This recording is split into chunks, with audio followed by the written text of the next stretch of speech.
News, सच जरूरी है। यह है MNS न्यूज नेटवर्क और आप देख रहे हैं MNS न्यूज टीवी। मैं हूं आपके साथ सोनल। तो आइए देखते हैं आज की कुछ खास खबरें। रूस के आतंक के बीच जेलेंस्की ने पीएम मोदी को लिखा पत्र, लगाई मदद की गुहार।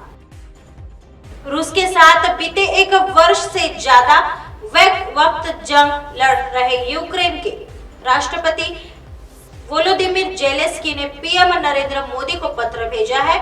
इस पत्र में उन्होंने प्रधानमंत्री मोदी से यूक्रेन के लिए अतिरिक्त मानवीय सहायता भेजने का अनुरोध किया है। यह अनुरोध ऐसे वक्त आया है जब यूक्रेन की उप विदेश मंत्री एमिना जापारोवा भारत की 3 दिवसीय यात्रा पर आई हुई है।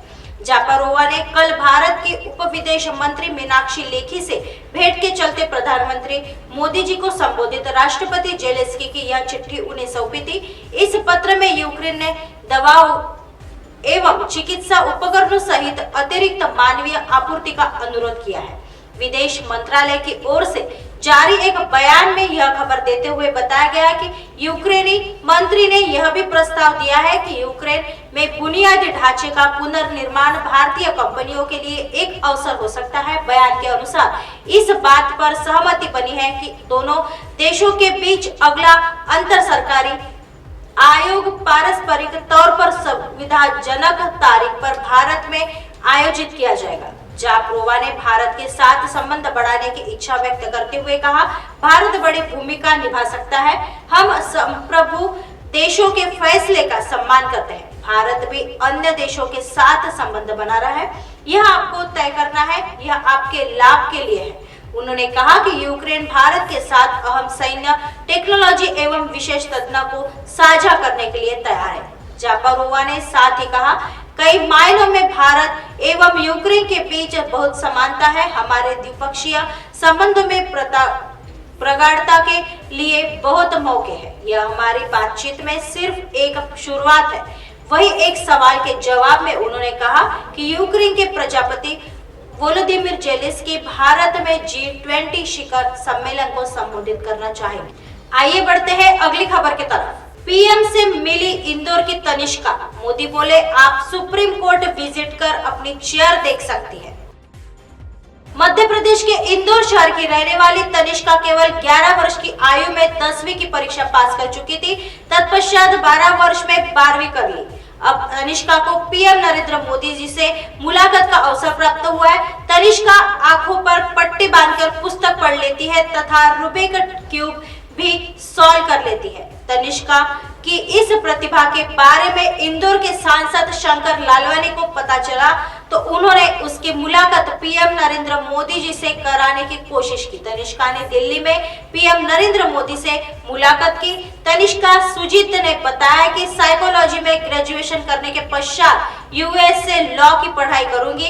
तनिष्का ने कहा कि मेरा सपना चीफ जस्टिस बनने का है। पीएम ने आमंत्रण दिया था, तत्पश्चात मुलाकात हुई। 11 वर्ष में 10वीं और 12 वर्ष में 12वीं और 13 वर्ष की psychology school of social science में एडमिशन हो गया था। अब 15 वर्ष की आयु में कंप्लीट होने वाला है। तनिष्का ने यहाँ की 5वीं कक्षा तक साधारण तरीके से पढ़ाई की।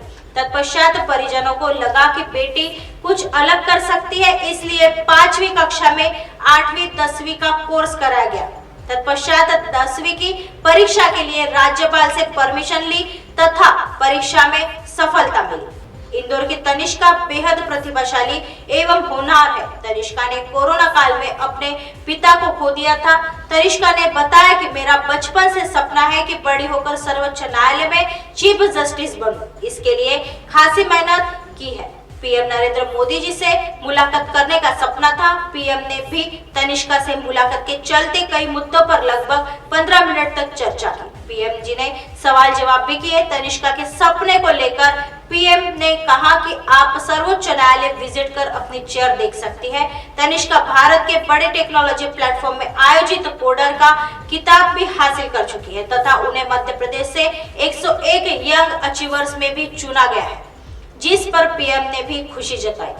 आइए बढ़ते हैं अगली खबर की तरफ। यह खबर सोलापुर से सामने आ रही है। मंडरुम के किसानों को आखिरकार न्याय मिल ही गया। 204 दिनों के बाद आखिरकार किसानों की मांगों को मान लिया।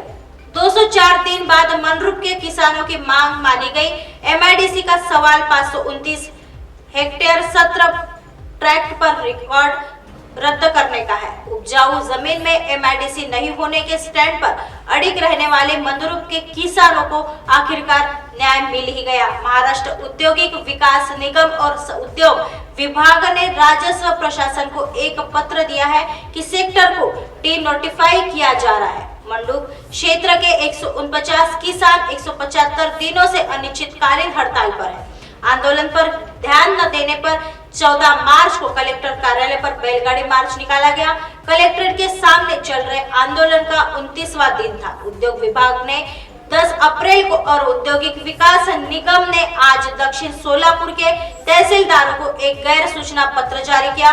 महिलाओं और बच्चों को लेकर दिन रात चल रहे आंदोलन को आखिरकार सफलता मिल ही गई। आमच्या गेल्या 4 वर्षाखाली आमचे मंदरूप 7-12 उतरून मंदरूप एमआयडीचा शहरा आला होता।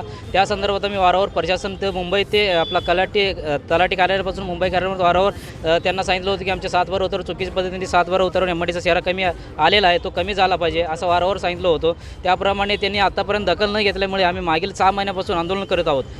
काही दिवस आम्ही मंदरूप येथे जवळजवळ 175 दिवस आंदोलन केलो। त्याच्यानंतर आम्हाला दखल न घेतल्यामुळे आम्ही मंदरूप येथून मुंबई वरच्या बंगलोर डायरेक्ट मुख्यमंत्री साहेबांना भेटायला निघाला होतो। त्या दरम्यान आम्हाला कलेक्टर साहेबांनी इथं अडवून सांगितलं की तुम्हाला काही दिवसात तुमचा विषय क्लिअर होणार, तुम्ही मुंबईला न जाता इथं थांबून घ्यावं असं सांगितलं होते। त्याप्रमाणे आम्ही इथं थांबून साहेबांना त्याप्रमाणे आम्ही पाठपुरावा केलो आणि त्याप्रमाणे आज आम्हाला सर्व शेतकऱ्यांना यश आलं आहे। आमच्या 7-12 तर तुम्ही बघू शकता की सर्व एमआयडीसी शहरा रद्द करण्यात आलेले आहे। विशेषतः आम्ही यात आपला माननीय कलेक्टर साहेबाचा धन्यवाद व्यक्त करतो। त्यांच्याकडे आम्ही आल्यापासून जवळ इथं 29 दिवस होतो। त्या 29 दिवसांत पुन्हा आपला प्रोसिजर करून ते आपला 7-12 उतरून एमआयडीसी शहरा कमी करण्यात आलेला आहे। आणि तसेच आपले तहसीलदार लिंबारे साहेब यांचे पूर्णतः आम्ही आभार आहोत, कारण अवघ्या 4 ते 5 तासात आपला 7-12 उतार शेतकऱ्याच्या हातात दिलेले होते। त्यामुळे त्यांचाही आभार आहो। आणि विशेष करून आपला प्रहार संघटना म्हणा, आपले इतर संघटने सर्व आपला शेतकरी संघटना आणि आपला शिंदे गट असतील, ठाकरे गट असतील, शिवसेना असतील, राष्ट्रवादी असतील, सर्व BJPचे सर्व जेवढे पक्ष आहेत यांनी सर्वांनी कुठल्या पद्धतीने आम्हाला मदत केली आहे, त्यांचेही आम्ही आभार व्यक्त करतो। आणि आपला आता आमचा जो आणि एकच सांगू शकतो की शेतकऱ्यांना कमी लेखू नये आणि शेतकऱ्यांना कमी लेखू नये, कारण शेतकरी हा सर्वसा आपला पूर्ण त्यांचं जीवन शेतीवर असतो आणि शेतकऱ्यांना कमी लेखून असं काम करू नये एवढंच मी विनंती करतो। आणि आत्ताच आपण आपला प्रांत मॅडम आवळे मॅडम इथं येऊन आपला 7-12 उतारा कोरं झालेलं देऊन सांगितलं होते, त्यांना पुन्हा आभारी व्यक्त करतो। आणि सगळ्यात महत्त्वाचं म्हणजे आपला मीडियावाल्यांनी आज फार मोठे रोल उचलले होते आणि त्यांचाही आभार। आणि सगळ्यात महत्त्वाचं म्हणजे जे प्रशासन पोलीस प्रशासन आहे ते आपल्या सगळ्यांनी सहकार्य केले होते। त्यात फडक्यांना असतील आणि सगळे इथे असतील त्यांनी सर्वांनी महत्त्व केलं। ओके सर, ऐसी खबरें फिर लेके आएंगे इसी समय इसी जगह। तब तक देखते रहिए MNS न्यूज़ नेटवर्क। नमस्कार।